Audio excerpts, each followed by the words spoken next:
اعوذ باللہ من الشیطان الرجیم بسم اللہ الرحمن الرحیم نحمدہ ونستعینہ ونستہدیہ ونتوکل علیہ الصلاۃ والسلام علی اشرف الانبیاء والمرسلین ابی القاسم محمد وعلی آلہ الطیبین الطاہرین المعصومین سیما بقیت اللہ العظم فی الارضین ولعنۃ اللہ علی اعدائہم اجمعین اما بعد بسم اللہ الرحمن الرحیم ویقول الذین کفروا لست مرسلا قل کفی باللہ شہیدا بینی وبینکم ومن عندہ علم الکتاب۔ خداوند عظیم انشاءاللہ ہماری عبادات کو اس ماہ مبارک میں قبول فرمائے کہ خداوند عظیم نے اس مہینے کو ماہ صیام، ماہ قیام، ماہ توبہ، ماہ استغفار قرار دیا ہے، اور مقصد یہ قرار دیا کہ لعلکم تتقون، آپ عبادات کریں اس مہینے میں تاکہ تقوی الہی اختیار کر سکیں۔ خطبہ شعبانیہ جب ارشاد فرما رہے تھے حضور پاک، تو اس خطبہ کے دوران ایک سوال کیا مولا امیر المؤمنین علیہ الصلوۃ والسلام نے کہ ای الاعمال افضل فی ھذا الشہر، یا رسول اللہ کہ اس مہینے میں افضل ترین عمل کون سا ہے؟ تو حضور پاک نے ارشاد فرمایا الورع عن محارم اللہ، کہ اے علی اس مہینے میں افضل ترین عمل حرام الہی سے بچنا ہے، محرمات الہی سے اجتناب کرنا ہے، اور یہی تقوی کی ابتدائی منزل ہے کہ انسان جن چیزوں کو خدا نے حرام کیا ہے ان سے بچے اور اپنے آپ کو گناہوں سے پاک کرے۔ یہ روزے کا اصل مقصد ہے کہ جیسے کہ حدیث نبوی میں بھی حضور پاک کا یہ ارشاد ہے کہ اذا صمت فلیصم سمعک و بصرک، اگر آپ روزہ رکھتے ہیں تو آپ کے آنکھ کا بھی روزہ ہونا چاہیے، آپ کے کان کا بھی روزہ ہونا چاہیے۔ تمام اعضاء و جوارح، انسان کی زبان، کان، آنکھ، ان کے اپنے عمل بھی ہیں، ان کا گناہ بھی ہے، لہٰذا انسان کو روزہ اس طرح رکھنا چاہیے کہ تقوی الہی مجسم ہو اس کی ذات کے اندر۔ یہ ذات کی تشکیل انسان جس طرح سے دیتا ہے اس کے مطابق ہی وہ عمل کرتا ہے۔ خداوند عظیم نے سورہ اسراء میں ارشاد فرمایا ہے کہ وَنُنَزِّلُ مِنَ الْقُرْآنِ مَا هُوَ شِفَاءٌ وَرَحْمَةٌ لِّلْمُؤْمِنِينَ وَلَا يَزِيدُ الظَّالِمِينَ إِلَّا خَسَارًا، کہ ہم نے جو یہ قرآن نازل کیا ہے یہ شفا بھی ہے اور رحمت بھی ہے مؤمنین کے لیے، لیکن یہی قرآن لا یزید الظالمین الا خسارہ، ظالمین کے خسارے میں اضافہ کرتا ہے۔ تو قرآن کریم میں فرق نہیں ہے۔ لوگ دو قسم کے ہیں جو قرآن کے مقابل میں ہیں، ایک وہ جن کے لیے قرآن رحمت ہے، شفا ہے، اور ایک وہ ہیں جن کے لیے قرآن باعث خسارہ ہے۔ وجہ کیا ہے؟ خدا نے چونکہ یہ ماہ قرآن ہے، شہر رمضان الذی انزلت فیہ القرآن، کہ خدا کو آپ عرض کرتے ہیں کہ خداوندہ تو نے اس مہینے میں قرآن کو نازل کیا، اور ھدی للناس، قرآن کریم ہدایت ہے لوگوں کے لیے، وبینات من الہدی والفرقان، لہٰذا انسان غنیمت ہے یہ ایام کہ جب باطن کی صفا ہوتی ہے، گناہوں کی وجہ سے اندر کی تاریکی ختم ہوتی ہے، تو اس کے لیے ایک زمینہ فراہم ہوتا ہے اس کے باطن میں قرآن کریم سے صحیح فائدہ اٹھانے کا اور قرآن کریم کے مطالب کو ادراک کرنے کی انسان کے اندر یہ صلاحیت پیدا ہو جاتی ہے، اس پاکیزگی کی وجہ سے جو روزے کے نتیجے میں انسان کو حاصل ہوتی ہے۔ ربیع القرآن، ماہ رمضان ربیع قرآن ہے۔ آپ مولا امیر کی معرفت چاہتے ہیں ان ایام میں، ایام امیر المؤمنین علیہ الصلوۃ والسلام میں، لہٰذا ضرورت ہے مولا امیر کی معرفت حاصل کریں اور اپنے آپ کو اس طرح سے تشکیل دیں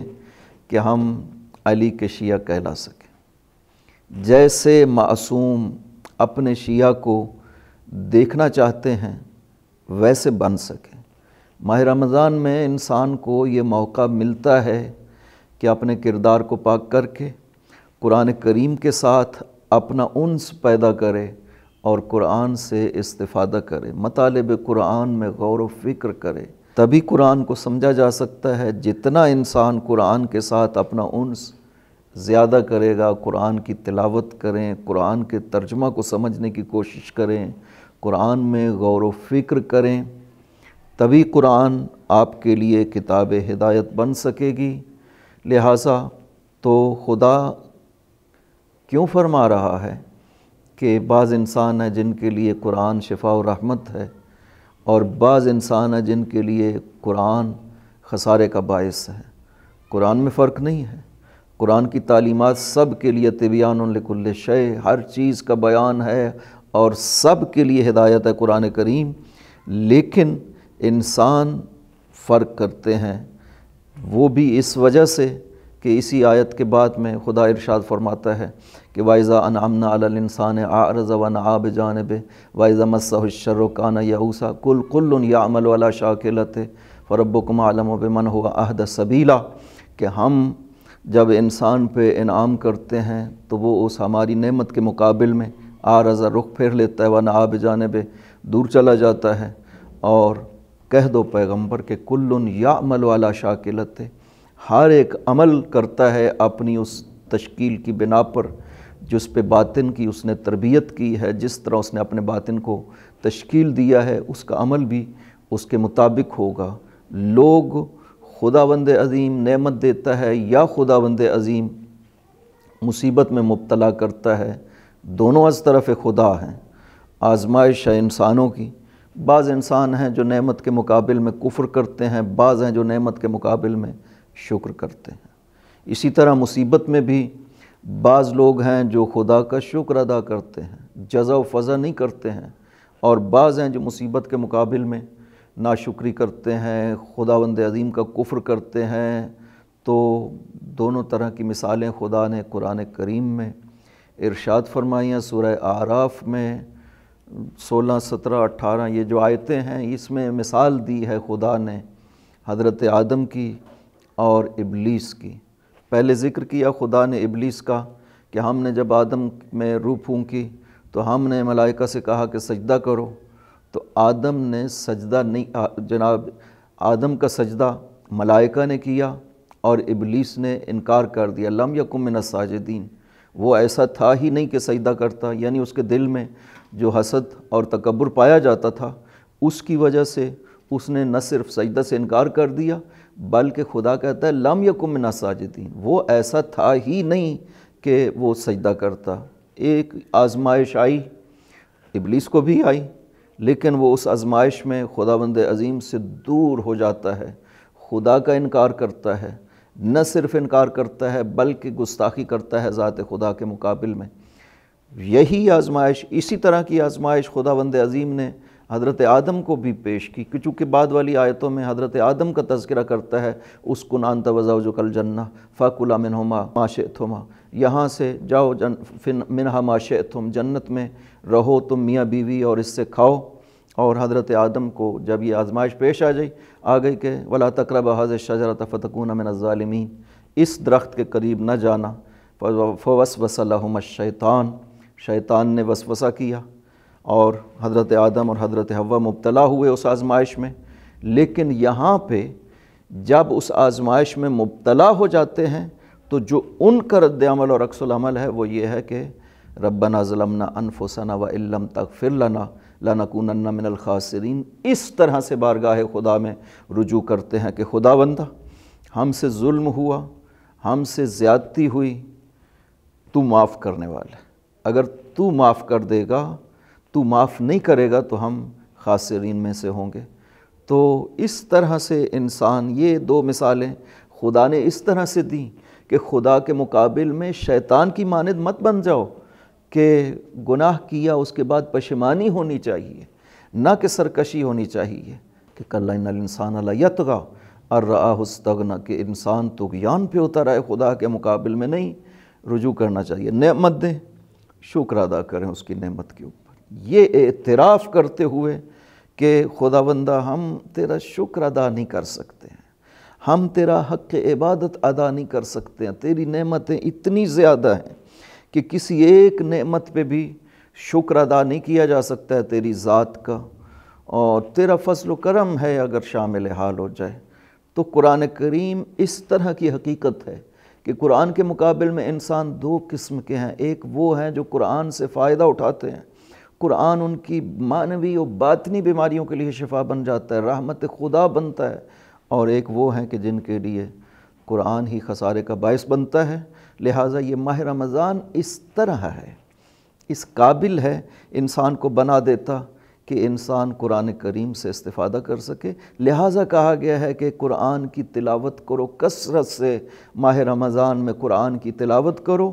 کیوں؟ اس لیے کہ قرآن سے جب انس پیدا ہوگا تو قرآن سے ہم استفادہ کریں گے، اور قرآن ہمارے لیے رہنما بنے گا، اور قرآن ہمارے ہاتھ کو پکڑے گا اور خداوند عظیم تک پہنچائے گا۔ چونکہ قرآن کو کہا گیا حبل ممدود من الارض الی السماء، یہ خداوند عظیم کی رسی ہے زمین و آسمان کے بیچ میں، جو انسان اس سے تمسک کر لیتا ہے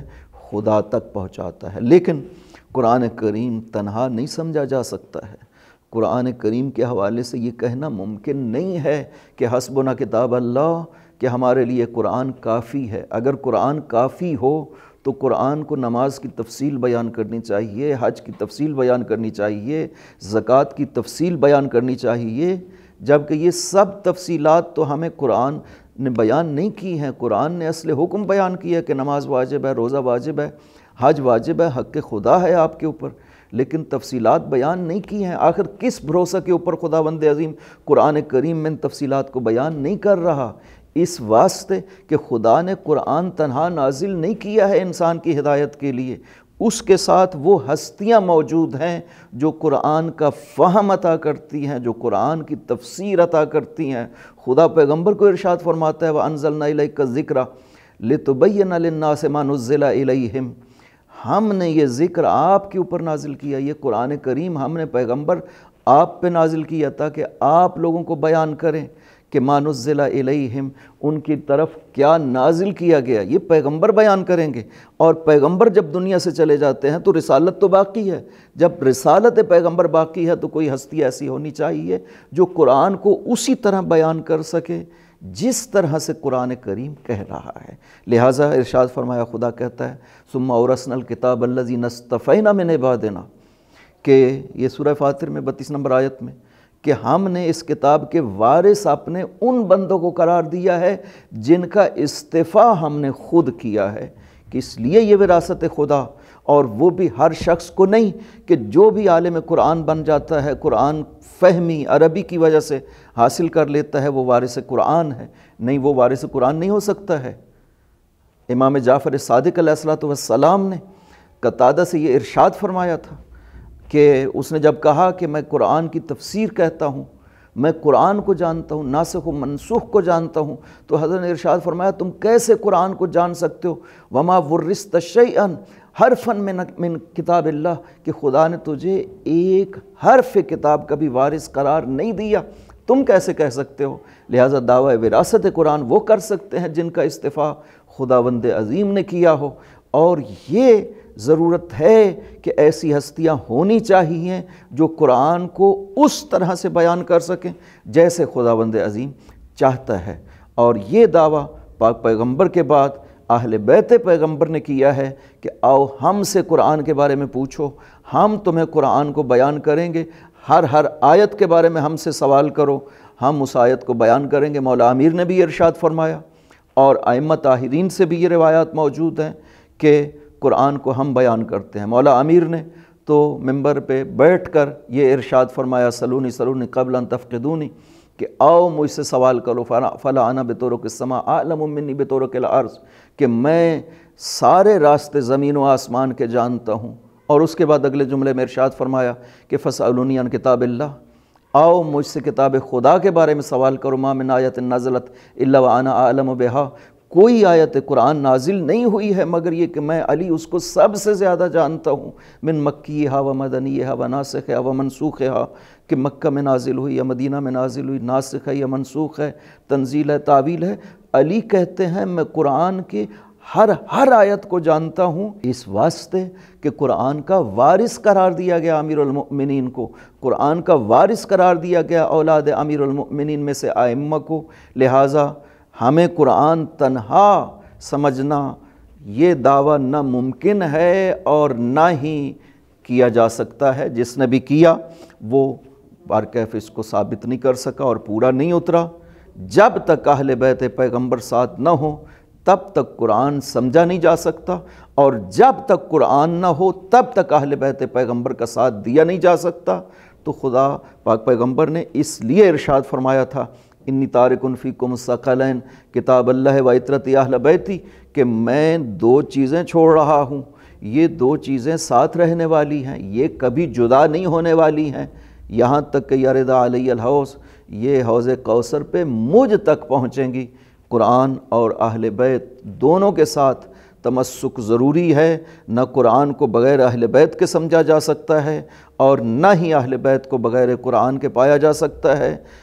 اہل بیت ایسے شخص کو قبول نہیں کر سکتے جس کا تعلق قرآن سے نہ ہو، جو قرآن سے جدا ہو وہ اہل بیت سے جدا ہے، جو اہل بیت سے جدا ہو وہ قرآن سے جدا ہے۔ مولا امیر المؤمنین علیہ الصلوۃ والسلام کے حوالے سے خصوصی طور پر یہ ارشاد ہے پیغمبر اکرم کا، جس میں حضرت نے ارشاد فرمایا القرآن مع علی و علی مع القرآن لن یفترقا حتی یرد علی الحوض، قرآن علی کے ساتھ ہے اور علی قرآن کے ساتھ ہے۔ یہ حدیث مشہور ہے جسے شیعہ و سنی دونوں نے نقل کیا، اہل سنت میں الجامع الصغیر میں سیوطی نے نقل کیا ہے، حاکم نے مستدرک میں نقل کیا ہے، ذہبی نے تلخیص المستدرک میں بیان کیا ہے کہ پاک پیغمبر نے یہ ارشاد فرمایا ہے کہ قرآن علی کے ساتھ ہے اور علی قرآن کے ساتھ ہے۔ یہاں مائیت بیان کی ہے، ساتھ کو بیان کیا ہے، علی مع القرآن والقرآن مع علی، علی قرآن کے ساتھ ہے اور قرآن علی کے ساتھ ہے۔ ایک جملہ کہہ دینا کافی تھا، علی مع القرآن، دونوں کی مائیت ثابت ہو جاتی، دونوں کا ساتھ ثابت ہو جاتا، صرف ایک جملہ کہہ دیتے۔ لیکن پاک پیغمبر نے دو جملے ارشاد فرمایا، علی مع القرآن والقرآن مع علی، علی قرآن کے ساتھ ہے اور قرآن علی کے ساتھ ہے۔ یہ دو جملے کہنے کا مطلب بھی یہ ہے کہ پہلے بھی علی ہے اور بعد میں بھی علی ہے، یعنی قرآن بغیر علی کے ممکن نہیں ہے حاصل کرنا اور سمجھنا۔ جب تک علی کے ساتھ تمسک نہیں ہوگا ذات علی کے ساتھ، اس وقت تک قرآن سمجھ نہیں آ سکتا۔ اور دوسری بات، قرآن کی مائیت ہے، اس ہستی کو قرآن کے ساتھ قرار دیا ہے۔ یہ مائیت چونکہ دونوں طرف سے قرار دی ہے، اس کے لیے ضروری ہے کہ ایسی خصوصیات دونوں میں ہونی چاہیے جو دونوں برابر ہو سکیں، اور یقیناً ذات علی میں وہ خصوصیات پائی جاتی ہیں جو قرآن کریم میں خصوصیات ذکر کی گئی ہیں۔ یہی وجہ ہے کہ آپ قرآن کو دیکھتے ہیں تو قرآن کو کہا گیا ہدن للمتقین، کہ یہ ہدایت ہے متقین کے لیے، اور علی امیر المؤمنین کو کہا گیا امام المتقین، علی امام متقین ہے۔ قرآن کے لیے ارشاد فرماتا ہے لا رطب ولا یابس الا فی کتاب مبین، اس کائنات کے تمام رازوں کا علم اس کتاب مبین میں موجود ہے۔ اور علی کے لیے ارشاد فرماتا ہے وَكُلَّ شَيْءٍ أَحْصَيْنَاهُ فِي إِمَامٍ مُبِينٍ، کہ ہم نے ہر چیز کا علم امام مبین کی ذات میں محصور کر دیا ہے۔ اور قرآن کریم کے لیے فرماتا ہے کہ یہ اگر ہم پہاڑ پہ نازل کرتے، لو انزلنا ھذا القرآن علی جبل لرأیتہ خاشعا متصدعا من خشیۃ اللہ، اگر پہاڑ پہ بھی نازل کرتے تو پہاڑ برداشت نہ کر سکتا، خوف خدا سے پہاڑ پھٹ پڑتا، اور علی فرماتے ہیں لو احبنی جبل لتہافت، اگر علی سے پہاڑ بھی محبت کرتا تو علی وہ پہاڑ محبت علی کے بوجھ کو برداشت نہ کر پاتا۔ اور قرآن کریم بھی ہادی ہے اور علی بھی ہادی ہیں، اور قرآن کریم کا اگر کوئی انکار کرتا ہے تو وہ کافر ہے، اور اگر علی کا کوئی انکار کرتا ہے تو وہ منافق ہے۔ جیسے کہ پیغمبر اکرم کی یہ حدیث صحیح ہے جس میں جناب مسلم نے اس کو صحیح مسلم میں نقل کیا ہے کہ پیغمبر فرماتے ہیں کہ یا علی لا یحبک الا مؤمن ولا یبغضک الا منافق، کہ اے علی آپ سے محبت نہیں کرے گا مگر وہی جو مومن ہوگا، اور آپ سے بغض نہیں رکھے گا مگر وہ جو منافق ہوگا۔ تو محبت علی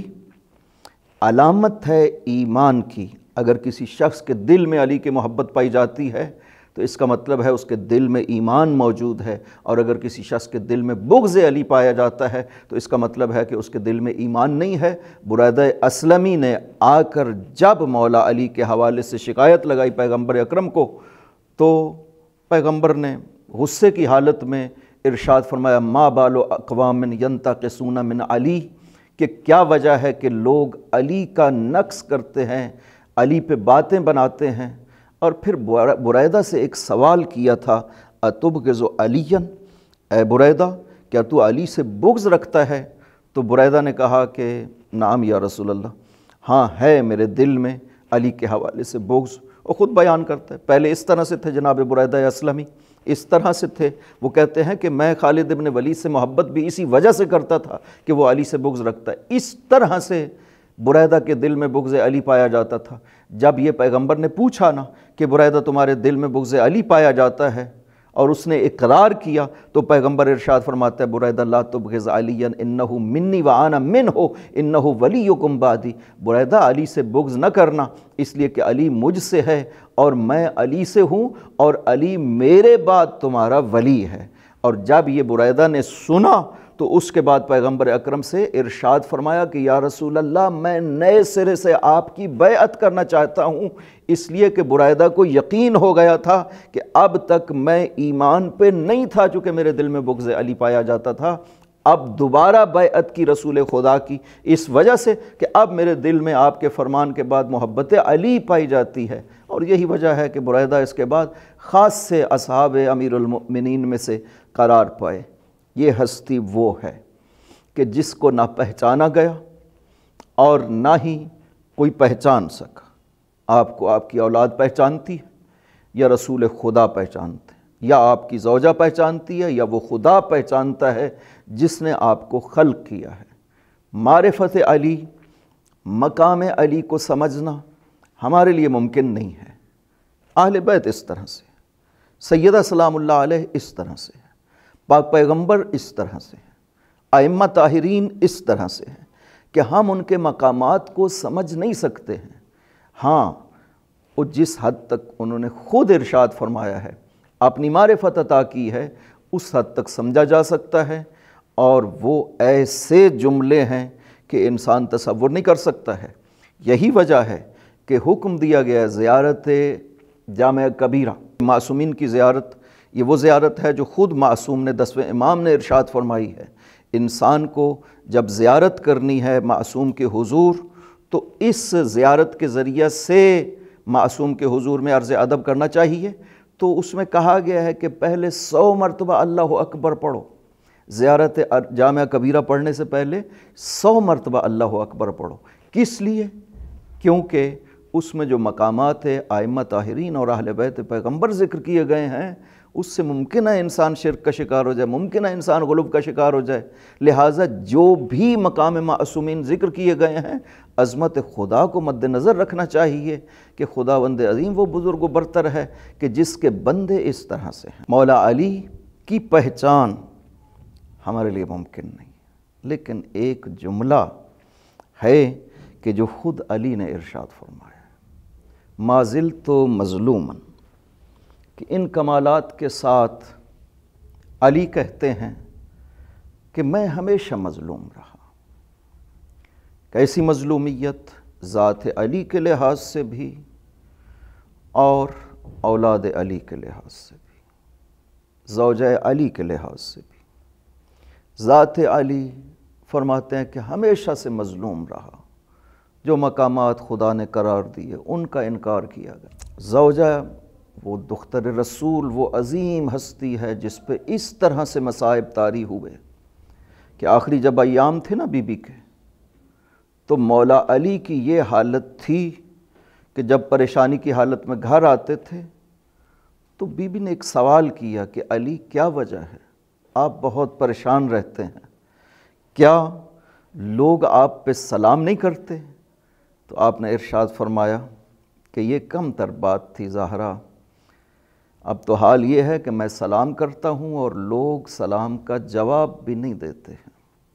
وہی علی جس کو یہ مصیبتیں سہنی پڑی، رسول دنیا سے جا رہے ہیں، صاحب عزا علی ہیں، دختر رسول دنیا سے جا رہی ہیں، صاحب عزا علی ہیں، اولاد جو ابھی شہید نہیں ہوئی ہے لیکن مصائب حسین علی بیان کرتے ہیں۔ صفین پہ جاتے ہوئے جب کربلا کے میدان میں روکے نا، ایک مرتبہ سوئے ہوئے اٹھے اور گریہ شروع کر دیا۔ ابن عباس نے پوچھا یا امیر المؤمنین آپ گریہ کیوں کر رہے ہیں؟ آپ نے ارشاد فرمایا ابن عباس میں خواب میں سویا ہوا تھا، میں نے دیکھا کہ اس سرزمین جو خون سے بھری ہوئی ہے اور میرا حسین اس خون میں ہاتھ پاؤں مار رہا ہے۔ جب پوچھا نا ابن عباس نے کہ مولا تعبیر کیا ہے، تو آپ نے ارشاد فرمایا ابن عباس اسی میدان کربلا میں میرے حسین کو 3 دن کا پیاسا شہید کیا جائے گا۔ یا رسول اللہ آپ نے بھی گریہ کیا، اہل بیت نے بھی گریہ کیا، بہت گریہ کیا، جب بھی حسین کو دیکھتے تھے گریہ کرتے تھے